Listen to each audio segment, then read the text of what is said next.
Hello दोस्तों, sleepy classes में आप सभी का स्वागत है। तो आज के प्रीक्योर में हम आपकी ज्योग्राफी से रिलेटेड करंट अफेयर्स डिस्कस करेंगे। तो आइए शुरू करने से पहले एक बार इंडेक्स देख लेते हैं आज के हमारे जो टॉपिक्स हैं। पहले हम बात करेंगे आपकी जो flash flood guidance services launch की है इंडिया ने साउथ एशिया के लिए। फिर हम देखेंगे आपकी जो स्टेट वाटर ग्रिड फॉर्मेशन की बात चल रही है महाराष्ट्र में। थर्ड हम डिस्कस करेंगे एल्डाब्रा कोरल रीफ्स के बारे में। फोर्थ हमारा टॉपिक है आज का अरुणाचल में जो नेचीफू टनल का काम शुरू होने वाला है उसके बारे में। लास्ट में हम बात करेंगे जो आजकल काफी टेंशन चल रही है असम मिजोरम बॉर्डर पे, तो उस डिस्प्यूट के बारे में हम थोड़ा डिस्कस करेंगे। आज का जो आपका पहला टॉपिक है उसमें हम डिस्कस करेंगे इंडिया ने जो लॉन्च किया है flash flood guidance services south Asia के लिए। ठीक है जी। तो हम थोड़ा बेसिक सा टॉपिक कवर कर लेते हैं कि आपका फ्लैश फ्लडिंग क्या होती है। तो फ्लैश फ्लडिंग आपकी हम कह सकते हैं कि बेसिकली आपकी वो वाले फ्लड्स हैं those are caused by heavy और excessive rainfall in a short period of time. Generally हम कह सकते हैं 6 घंटे से कम। ठीक है जी। इसके अलावा फ्लैश फ्लड्स आपके डैम ब्रेक्स की वजह से भी हो सकते हैं, मड स्लाइड्स की वजह से भी हो सकते हैं। अगर हम बात करें कि कितनी जल्दी फ्लैश फ्लडिंग होगी, कौन कौन से फैक्टर से डिसाइड करेंगे, तो हम इंटेंसिटी ऑफ रेनफॉल भी एक फैक्टर है आपका, कौन सी लोकेशन में हो रही है, क्या वहाँ की वेजिटेशन टाइप्स हैं, सॉइल में वाटर कंटेंट कैसा है, तो ये सब चीजें डिटरमाइन करती हैं कि आपकी फ्लैश फ्लडिंग कितनी क्विकली हो सकती है या कहाँ हो सकती है। आपके जो अर्बन एरियाज में इम्परवियस सर्विसेज होते हैं जिनके अंदर वाटर नहीं जा सकता, मतलब वो वाटर को अब्जॉर्ब नहीं कर सकते, तो वहां पर क्या होता है काफी आपका रन ऑफ होता है और वाटर आप लो स्पॉट्स की तरफ बहुत क्विकली रश करता है।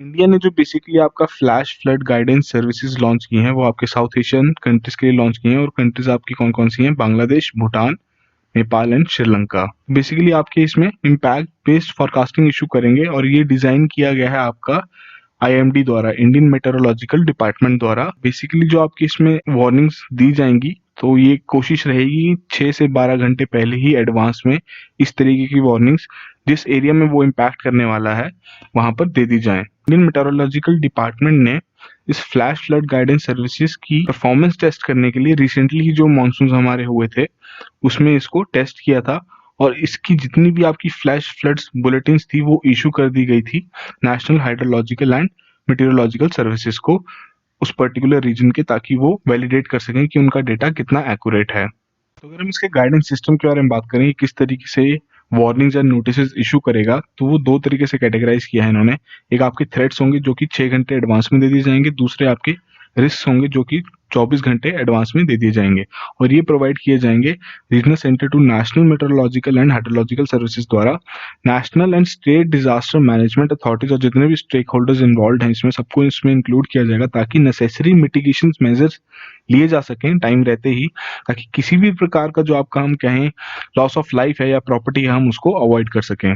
और अगर हम इसके ग्लोबल लेवल पर हम इसकी बात करें तो 15th WMO कांग्रेस जब हुई थी आपकी 2007 में, तो उस दौरान भी फ्लैश फ्लड गाइडेंस सिस्टम की इम्प्लीमेंटेशन का अप्रूवल दे दिया गया था जो कि ग्लोबल कवरेज रखेगा। ठीक है जी। तो ये जो आपका flash flood guiding system project है ये डेवलप किया गया था WMO commission for hydrology jointly with the WMO commission for basic systems and in collaboration with the US National Weather Service, US hydrological research centre और आपका USAID आपका United states agency for international development. तो अगर हम बात करें जो आपका global flash flood guidance system है वो किस तरीके से काम करता है, तो बेसिकली यूजिंग रिमोट सेंसिंग हम रेनफॉल एस्टिमेट्स कैलकुलेट करते हैं, प्रेसिपिटेशन फॉरकास्ट को एनालाइज करते हैं, जो जितने भी फॉरकास्टर्स होते हैं एनालाइज करते हैं कि वो जो कंडीशंस प्रिवेल कर रही हैं क्या वो फ्लैश फ्लड में कन्वर्ट हो सकती हैं या नहीं। ठीक है जी। फिर उसके बाद जितना भी डेटा होता है वो ऑब्जर्व किया जाता है, देखा जाता है जो फॉरकास्टेड रेनफॉल अमाउंट है क्या सॉइल जो है वहाँ की एरिया की वो उसको ऑब्जॉर्व कर सकेगी, या प्रॉपरली ड्रेन हो पाएगा पानी या नहीं, या हम कह सकते हैं वो फाइनली ये भी देखते होंगे कि वो जो आपकी रेनफॉल है वो फ्लडिंग में रिजल्ट करेगी या नहीं। ठीक है जी। उसका जितना भी आपका वो डेटा है वो फोरकास्टर्स फिर लोकल कंडीशंस के साथ उस डेटा को कोरिलेट करते हैं और किसी भी तरीके की यानी लास्ट मिनट लोकल ऑब्जर्वेशंस को वो रिकॉर्ड करते हैं। ठीक है जी। और उस आधार पे वो आगे आपकी वार्निंग्स इशू करते हैं। ठीक है जी। तो जो आपका फ्लैश फ्लड गाइडेंस सिस्टम है इसकी ग्लोबल कवरेज है 52 कंट्रीज तक क्रॉस द ग्लोब। ये आपका थोड़ा बहुत टॉपिक था फ्लैश फ्लड गाइडेंस सिस्टम से रिलेटेड। आज के दूसरे टॉपिक में हम डिस्कस करेंगे जो स्टेट वाटर ग्रिड की फॉर्मेशन हो रही है महाराष्ट्र में। तो बेसिक सा ऑब्जेक्टिव इसका यही है कि जो आप रिकरिंग फ्लड क्राइसिस हैं उनको ओवरकम किया जा सके। तो बेसिक सा आइडिया यही है कि एक रिवर बेसिन से दूसरे रिवर बेसिन में पानी डाइवर्ट करना। जो आपका दूसरा रिवर बेसिन होगा वो आपके ड्रॉट प्रोन एरियाज में होगा, ताकि वहां पर जो सिचुएशन है हम उसको भी ओवरकम कर सकें। इसकी हेल्प से, स्टेट वाटर ग्रिड की हेल्प से हम कह सकते हैं कि जो इरिगेशन का एरिया है वो भी इंक्रीज होएगा, उसके साथ के साथ जो नंबर ऑफ सुसाइड्स हो रहे हैं फार्मर्स के, उसका नंबर भी हम उम्मीद कर सकते हैं वो भी डाउन आएगा। जितना ज़्यादा इरिगेशन एरिया इंक्रीज करेगा उतनी ज़्यादा उनकी एग्रीकल्चर प्रोड्यूस भी इंक्रीज करेगी, जिसके तहत जो हमारी नेशनल और रूरल इकोनॉमी है वो भी हमारी स्ट्रेंथन होगी। तो ये जो आपके डाइवर्टेड फ्लड वाटर्स हैं, इनकी हेल्प से जो लोकल रिसोर्सेज हैं उन पर भी थोड़ा स्ट्रेस कम होगा, और हम नियर फ्यूचर वाटर ट्रांसपोर्ट की भी बात कर सकते हैं उन रीजन्स में। ठीक है जी। इसके साथ साथ फिशिंग होगी या और भी बिजनेसेस होंगे वो भी फ्लरिश कर सकते हैं, और मेजर एम्प्लॉयमेंट बूस्ट मिल सकता है इस प्रोजेक्ट की हेल्प से। और अगर हम बात करें नेशनल हाईवे कंस्ट्रक्शन और वाटर कंजर्वेशन की सिंक्राइजेशन की, तो उसमें काफ़ी अच्छे रिजल्ट्स पाए गए हैं। अभी रिसेंटली जो एक चला है, काफ़ी पॉपुलर टर्म चली है, बुल्धाना पैटर्न। बुल्धाना पैटर्न में बेसिकली क्या है कि जो भी आपके वेल्स बनाने में या हम कह सकते हैं नाले बनाने में जितनी मिट्टी निकल रही है, उस मिट्टी का यूज कर रहे हैं नेशनल हाईवेज की कंस्ट्रक्शन में। तो काफी अच्छा एक इनिशिएटिव कह सकते हैं, काफी नेशनली इसको रिकॉग्नाइज भी किया गया है। इसके अलावा यहाँ पे तामसवाड़ा पैटर्न के बारे में भी जिक्र किया गया है, जो कि आपका वर्धा और नागपुर डिस्ट्रिक्ट्स ने अडॉप्ट किया है, और ये आपका काम करता है towards rain water harvesting, conservation और जो ग्राउंड वाटर के रिचार्ज के लिए। ठीक है जी। जो आपका तामसवाड़ा पैटर्न है काफी हेल्पफुल रहा है आपके ग्राउंड वाटर स्टोरेजेस बनाने में।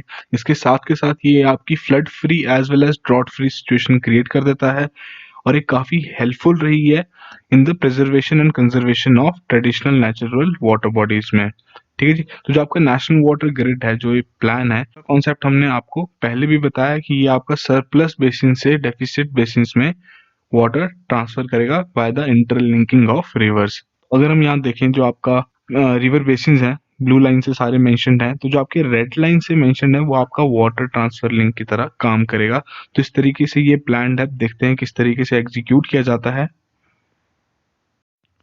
थर्ड हम आपकी बात करेंगे आज एल्डाब्रास कोरल रीफ्स के बारे में। तो कोरल रीफ्स का टॉपिक हम काफी बार डिस्कस कर चुके हैं एक्सटेंसिवली, हमारे लेक्चर्स में भी कवर्ड है ये। तो बेसिकली आपके लार्ज अंडर वाटर स्ट्रक्चर्स हैं which composed of skeletons of colonial marine invertebrates called coral.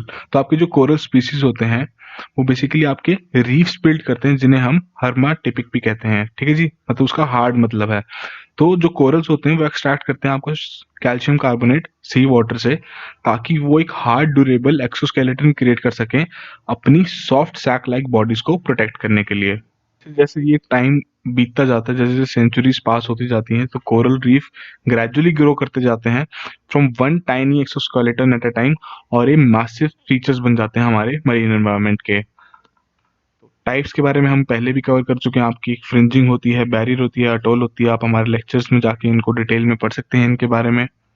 बात करते हैं आपके एल्डाब्रा कोरल रीफ्स के बारे में कि क्या हमारा टॉपिक है आज का। तो आपका क्लाइमेट चेंज है वो भी काफी बड़ा थ्रेट है हमारे कोरल रीफ इकोसिस्टम्स के लिए। जितनी भी ओशियन वार्मिंग हो रही है या फिर उससे रिलेटेड जो कोरल ब्लीचिंग हो रही है, उसकी वजह से काफी लॉसेस फेस करने पड़ रहे हैं कोरल रीफ्स को अक्रॉस द वर्ल्ड। तो ऐसे ही एक लॉस हुआ था आपका सिएचलीज के एल्डाब्रा अटोल में। अटोल आपकी, जैसे हमने बताया आपको, एक कैटेगरी है कोरल रीफ की। हाउएवर ये काफी फास्ट रिकवर कर गया आफ्टर द 2015-16 ब्लीचिंग इवेंट। अगर ब्लीचिंग के बारे में बात करें तो बेसिकली आपकी एक प्रोसेस है जिसके तहत कोरल्स अपना विविड कलर लूज कर देते हैं और व्हाइट में चेंज हो जाते हैं।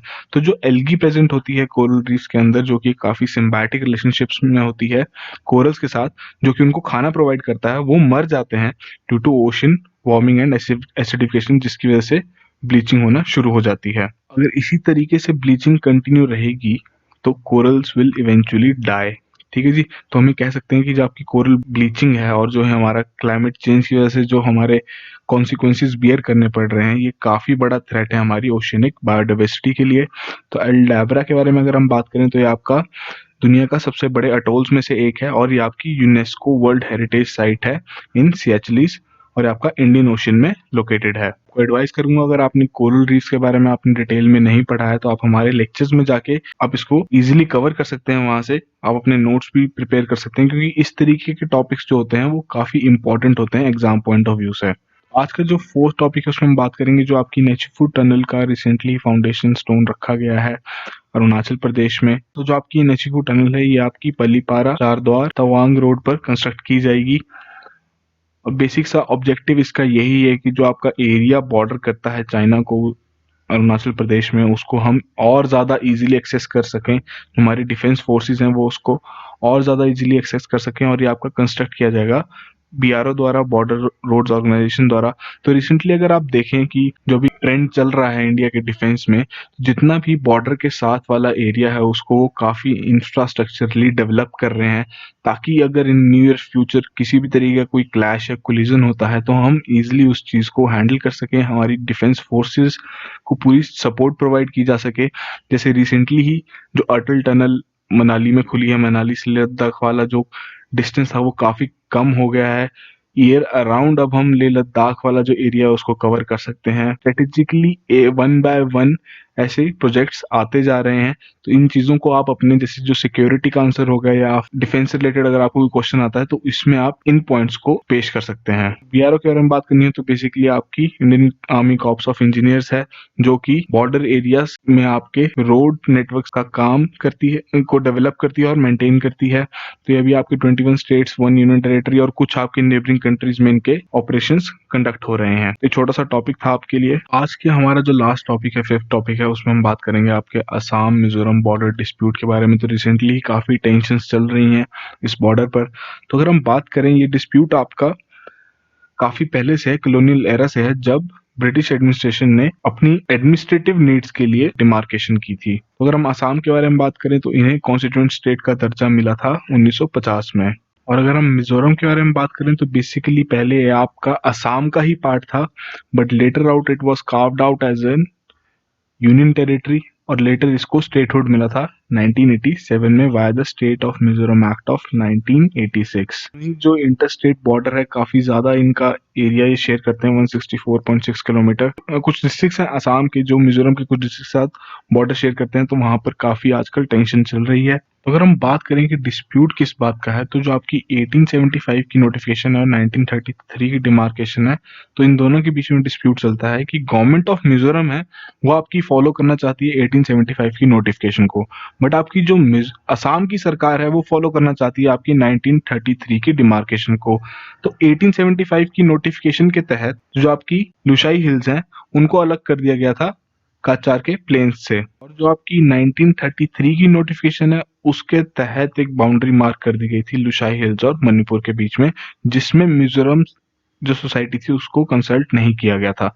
तो जो आपका डिस्प्यूट है वो इन्हीं दो डिमार्केशन से रिलेटेड है, जिसके अभी तक कोई फाइनल वर्डिक्ट नहीं आया है। तो अगर हम इसमें देखना चाहें कि ये आपका असम वाला एरिया है, तो इसमें आपकी जो ये 3 डिस्ट्रिक्ट हैं जिनके बारे में हमने मेंशन भी किया है पहले, ये आपका मणिपुर वाला एरिया है, ये आता है आपका मिजोरम वाला एरिया जो आपका येलो शेडेड है। तो इसमें जो 3 डिस्ट्रिक्ट्स हैं ये आपके, जो हमने पहले भी बताया आपको, इन 3 डिस्ट्रिक्ट्स के बीच में ही ज्यादातर एक तरीके से हम कह सकते हैं कॉन्फ्लिक्ट चलता रहता है। डिस्प्यूट जल्दी से जल्दी रिजॉल्व हो जाए ताकि वहाँ के जो लोग हैं वो शांति से रह सकें। तो आज के लिए हमारे यही टॉपिक्स थे। जाते जाते एक पीस ऑफ एडवाइस हमारे भाई बंधुओं के लिए जो 2021 के लिए प्रिपेयर कर रहे हैं, हमारे जो बैचेस हैं उनकी रजिस्ट्रेशन शायद इसी वीक तक ओपन होगी, नेक्स्ट वीक से वो बंद कर दिए जाएंगे। तो आपका first come first serve basis पे है, तो आप चेक कर सकते हैं हमारी वेबसाइट बाकी डिटेल्स के लिए, या फिर हमारे ऑफिस के नंबर पर कॉल कर सकते हैं during working hours. So all the very best, have a very good day.